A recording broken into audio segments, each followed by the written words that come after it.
দীঘার শঙ্করপুর থেকে Tajpur marine drive রাস্তার সমুদ্রের পাড়ে ভেসে আসা এক বডি। এখানকার স্থানীয় মানুষদের কাছ থেকে যেটা জানা যাচ্ছে, 5 জন ছেলে মন্দারমণিতে স্নান করতে নেমেছিল এবং জোয়ারের টাইমে 5 জনকেই টেনে নিয়ে যায় এবং 4 জনকে বাঁচানো যায়, একজনকে বাঁচানো যায়নি। আর সেই একটা বডি এখন ভেসে এসছে মেরিন ড্রাইভের সৈকতের পাশে। এখানকার লুনিয়ারা এসে বডিটাকে তোলার চেষ্টা করছে, জোয়ারের কারণে ওনারা তুলতে পারছেন না।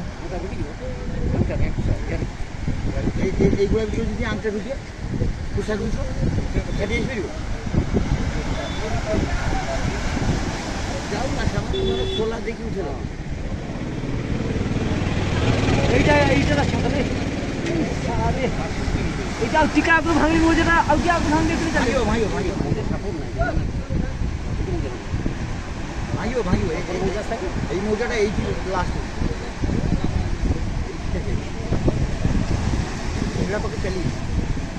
ইংরাজ জন্য তো আসবে না, ইংরাজ ধাক্কারও সে চালিয়ে